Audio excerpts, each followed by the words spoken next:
karena generasi muda adalah harapan kita semuanya.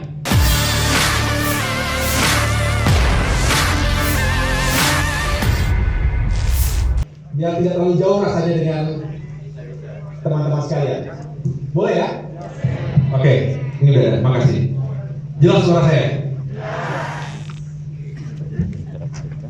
Kita santai saja ya, sambil kita mencoba untuk saling menginspirasi. Jadi ketika saya mendapatkan undangan melalui Pak Sarip Hasan, saya bertanya, apa ekspektasinya? Beliau menyampaikan, Pak Rektor dan Sekretaris Akademika lainnya berharap saya bisa berbagi pengalaman, berbagi pengetahuan, tapi sekaligus juga inspirasi. Nah, saya senang sekali karena tentu dalam setiap kunjungan dan kegiatan bersama teman-teman kampus dimanapun, saya juga selalu mendapatkan inspirasi dari para mahasiswa.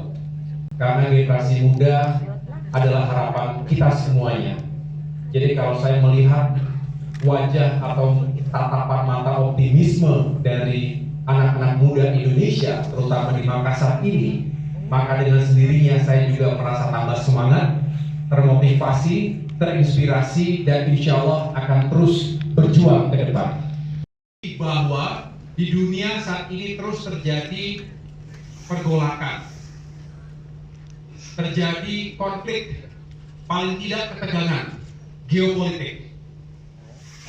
Di kawasan kita, di kawasan Indo-Pasifik, termasuk Asia Tenggara di dalamnya, baru-baru ini kita mengetahui terbangunnya sebuah fakta pertahanan antara Amerika Serikat, Inggris, dan juga Australia.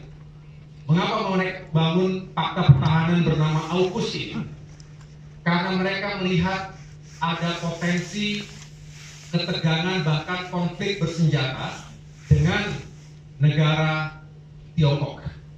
Dan kita tahu bahwa banyak sekali yang bisa menyebabkan terjadinya konflik atau pecah perang terbuka di masa depan, termasuk diantaranya perebutan sumber-sumber energi, sumber-sumber pangan dan air bersih.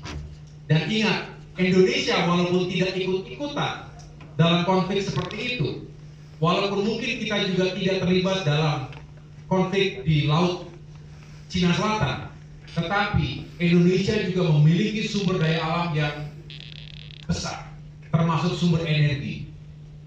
Termasuk misalnya kita tahu nikel dan litium yang sekarang dicari oleh banyak negara. Oleh karena itu jangan biarkan Indonesia kemudian tidak mengikuti perkembangan di kawasan, akhirnya justru tiba-tiba tidak disadari negeri kita sendiri justru menjadi ladang perebutan sumber-sumber energi tadi.